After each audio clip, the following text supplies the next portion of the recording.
Estudantes e profissionais da educação prepararam uma nova rodada de protestos nesta quinta-feira popular amanhã. No domingo passado, manifestantes foram às ruas para apoiar o governo Bolsonaro. Sobre o impacto desses movimentos no xadrez da política brasileira, nós vamos conversar agora com a advogada trabalhista Renata Gaber e com o advogado Vinícius Boeira. Sejam bem-vindos, né? Nosso debate hoje com dois advogados aqui, mas a gente vai falar sobre política, economia, enfim. Começo perguntando, o presidente da Câmara, Rodrigo Maia, do Democratas do Rio de Janeiro, minimizou nesta quarta-feira a fala do presidente Jair Bolsonaro, que teria mais poder do que o deputado por ter a caneta e ter a prerrogativa de editar decretos. Nessa semana se anunciou uma espécie de pacto entre o Executivo e o Legislativo. Esse acordo foi para valer, a gente tem rodadas de falas que às vezes provocam ruídos, mas na hora de fechar a sala tudo está em paz. Qual a perspectiva, o que vocês imaginam que está acontecendo lá em Brasília entre Executivo e Legislativo? Vou começar primeiro com a doutora, por favor. Eu ia ceder a minha vez. Primeiro as damas. Primeiro as damas, muito Tá bem. bem. Vamos começar com essa regra de etiqueta. Ceder a minha vez. Veja, parece difícil esses pactos, né? Não é uma leitura minha, é de uma boa parte, e parece que o próprio presidente da Câmara entende isso. O presidente não saiu ainda do palanque, né? Então, há momentos de vai e volta, e isso gera uma instabilidade. Então, as coisas não avançam na governabilidade, né? Então, não sei, mas é preciso esperar. Sim. É preciso que se concretize. Há né? quem diga, por exemplo, de que alguns desses ruídos, às vezes, são justamente para ou testar a opinião pública, né, colocar questões à frente de outras. Pode. Poderia ser orquestrado Eu isso? acho que sim. Eu acho que foi uma campanha de fake news, né? Mas que tire a fake news, né? O método utilizado de comunicação na campanha do presidente Bolsonaro é essa, né? É aquele meme, eu não sei, eu não sou expert nessa tecnologia de comunicação, né? Mas é aquela linguagem curta que dá efeito, né? E com isso ele vai balizando, quer dizer, eu tenho uma leitura minha, né? Boa parte da nossa população não tem hábito de raciocínio lógico. Então, as pessoas respondem muito emocionalmente. E aí, isto funciona, né? Porque você baliza para onde vai a emoção da grande massa, né? Então, quer dizer, o fake news não é uma coisa de agora, é uma coisa mais que centenária, não está se usando agora pela primeira vez. O que muda é a urgência, vamos dizer assim, né? que isto movimenta, né? E claro que é técnica de argumento, você movimentar com a emoção do público que te ouve. Isto desde priscas eras filosóficas, né? Então, passa por tudo isso. Bom, esses ruídos... Meu ponto de vista. Perfeito. Doutor Vinícius, dá para se imaginar que pode ser algo orquestrado em determinado momento, ou que é realmente impulso, emoção? Que forma é essa de governar? Nós vivemos no Brasil, que é um sistema, uma república presidencialista, onde costumou se chamar, principalmente depois de 88, de uma república presidencialista imperial. Ou seja, não é novidade para ninguém que o presidente da República realmente no Brasil tem poderes excessivos. Existe uma concentração gigantesca de poderes na mão do presidente da República e principalmente com a caneta, que é o jargão que se diz para quem tem o poder de destinar as verbas. Tanto é que em todos os governos anteriores, desde 88, nós tivemos uma barganha entre o Congresso para aprovar medidas ou aprovar as políticas do presidente da República, do Executivo, com o poder da caneta do presidente. O presidente compra o apoio do Congresso, aconteceu com o Lula, com o Fernando Henrique, com a Dilma, com o Temer, a compra do apoio no Congresso através de canetadas, ou seja, destinando cargos estatais, destinando emendas parlamentares, destinando ministérios, ou seja, realmente o presidente da República no Brasil reúne na sua mão a chefia de Estado, a chefia de governo, a chefia da administração, mais o poder de ingerência no poder judiciário através da indicação de desembargadores nos tribunais superiores e ainda nos tribunais regionais federais. Então, realmente, existe uma concentração de poder na canetada do presidente. Quando o Rodrigo Maia se revolta contra esta afirmação, que é uma afirmação que se faz desde que eu me conheço por gente, se dá muito mais, primeiro, pela índole pessoal, que ele puxou muito ao pai dele, que o pai dele era desses de ferver a cabeça antes do raciocínio, como falou a colega aqui. Recapitulando o grande político, César Maia. O César Maia, que foi governador do Rio de Janeiro, Exato.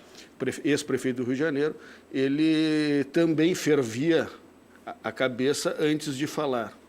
E exatamente, ou seja, ele fala de inopino, provavelmente deve se arrepender muito do que fala depois. Então, e também tem que a imprensa vem instigando a animosidade entre os poderes, exatamente porque a imprensa no Brasil, não é novidade também, fez campanha para o candidato que perdeu a eleição, ou seja, a grande imprensa brasileira, entre elas Globo, Folha de São Paulo, Estadão, não apoiaram e não apoiam o presidente e as políticas do presidente. Isso é a primeira coisa. Segundo, eu não consigo ver que estas manifestações que ocorreram domingo foram em resposta à manifestação dos estudantes. São pautas totalmente diferentes e também não vejo as manifestações deste domingo como em apoio ao presidente da República ou ao governo, de maneira alguma. Eu estive na Goethe, em Porto Alegre, subi no caminhão, discursei no caminhão e não vi em nenhum momento aqui em Porto Alegre e nas reportagens, nos contatos e nos vídeos que eu recebi de amigos de outras capitais e do interior do Estado, em nenhum momento apoio ao presidente da República. Todos os discursos que houveram eram em apoio à reforma da Previdência, para poder voltar a economia a andar, que a economia está parada, o desemprego está gigantesco, as empresas estão quebrando, não se vende nem se aluga mais nenhum imóvel. Por quê? Porque a economia não anda, porque não há investimento. A economia só vai voltar a andar quando tiver investimento. E está muito claro que o investimento só virá com a reforma da Previdência. Foi em apoio à pauta de anticrime proposta pelo ministro Sérgio Moro, foi em apoio à reforma tributária, ou seja, foram pautas específicas para tentar quebrar este troca-troca, esta compra de voto que levou ao mensalão, ao petrolão, que levou a compra do Congresso para a reeleição do Fernando Henrique. Ou seja, o Congresso Nacional está acostumado, legislatura após legislatura, a comprar, a vender o seu apoio ao governo através de corrupção. Sim. E este governo não está disposto a isso. E as manifestações de rua foram exatamente nesse sentido, de pressionar o Congresso para que aceite cumprir o seu papel constitucional, independente de negociatas. Eu vou em cima dessa perspectiva, já que tu adiantaste, doutor, mas, doutora, na sua concepção, houve comunicação uma resposta entre uma manifestação e outra? Porque daí já deixo também o gancho para uma segunda resposta com essa segunda pergunta. Essas manifestações, embora na palavra do doutor Vinícius não estivessem falando especificamente, ou pelo menos lá no Parcão que ele esteve presente, do presidente Jair Bolsonaro, mas as pautas são relativas ao governo. Se isso pode dar algum tipo de vitalidade, uma força maior para o governo. Me parece que há uma cisão de pauta, né? Em primeiro lugar, nós temos um presidente que chama uma manifestação depois da manifestação dos estudantes. Depois ele desiste. Aí, os movimentos que apoiavam a campanha Bolsonaro, MBL e outros grupos nessa pauta, que tem essa semelhança, já disseram que não dá para ser assim. Então, a mim me parece que as manifestações de domingo, eu não vou nem minimizar, nem supervalorizar, elas existiram, elas têm um percentual. Há quem diga que São Paulo, por exemplo, colocou 20 mil pessoas. 20 mil pessoas em São Paulo num domingo, considerando a população da cidade de São Paulo, é muito pequeno, muito pouca gente, né?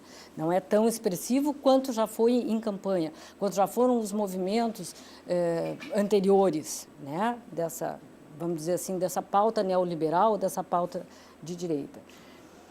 E em que pese a gente possa entender este movimento, de qualquer forma, Rodrigo Maia é o presidente da Câmara, né?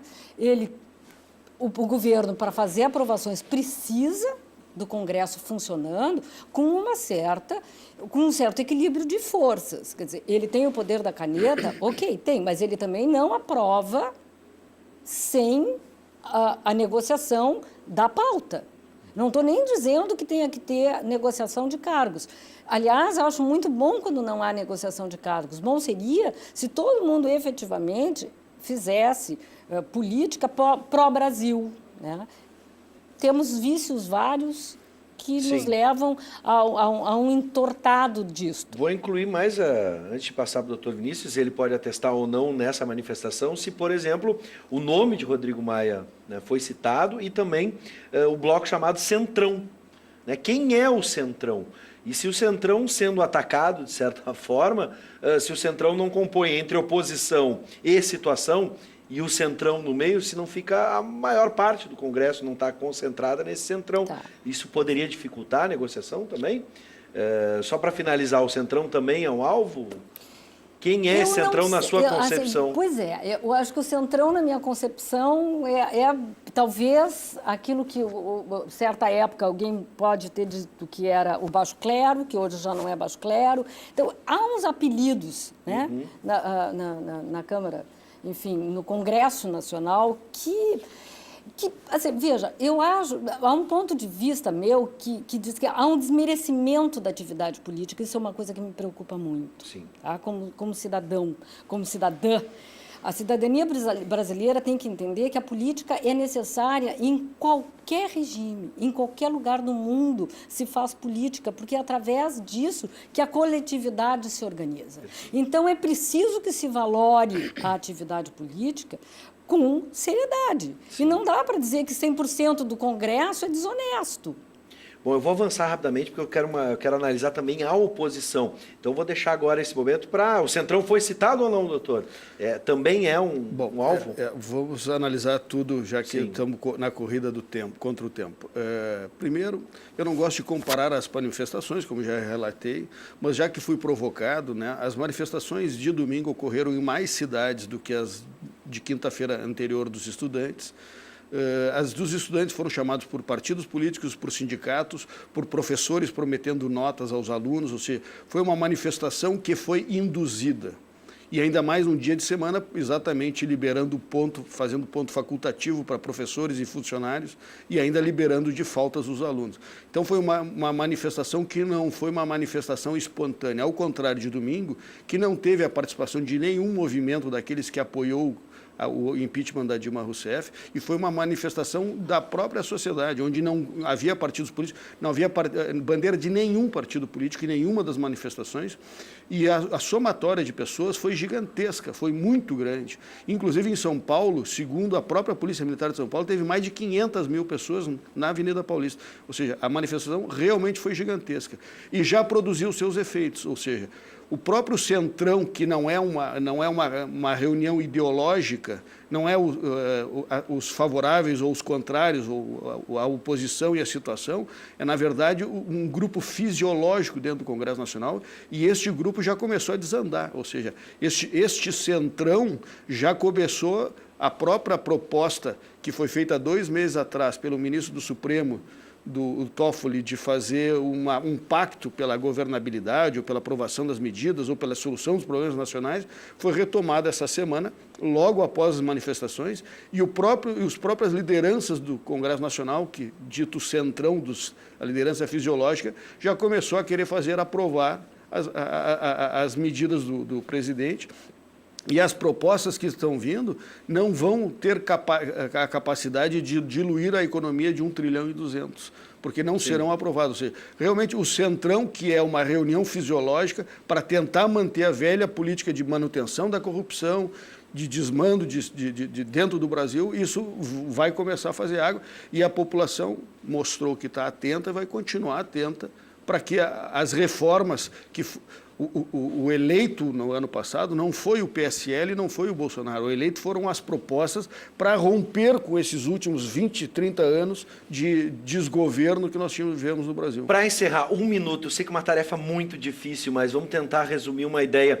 Esses ruídos não acontecem só entre legislativo, situação, centrão, legislativo e executivo. E a oposição? Ciro Gomes discutiu com a deputada Maria do Rosário. Também temos um ruído na oposição? É uma discussão em todos os âmbitos que a gente tem? Nós tivemos um ruído durante a campanha eleitoral. Não te lembra daquele? O Lula está preso, babaca. Quem é que disse isso? O irmão do Ciro Gomes.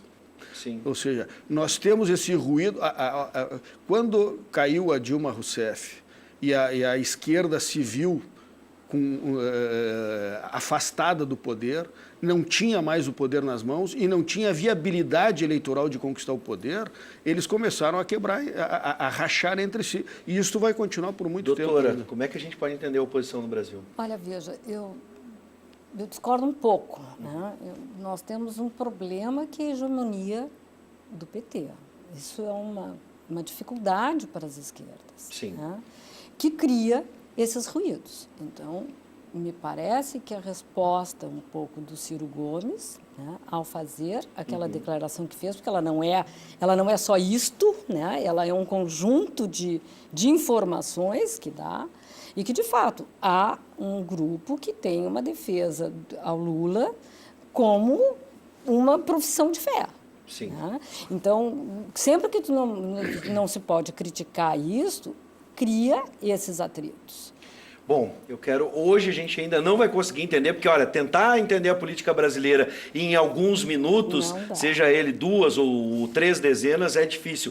Mas o esforço aqui foi muito bem realizado, né? Pela doutora Renata Gaber e também pelo doutor Vinícius Bueira. Muito obrigado por atenderem o nosso convite e manterem o debate em alto nível. Política no Brasil é como nuvem. Cada vez que se olha, está diferente. É verdade. Uma bela analogia. Sejam sempre bem-vindos e que a gente possa estabelecer esse debate em alto nível em outras oportunidades. Obrigado. Obrigado. Obrigado pelo convite.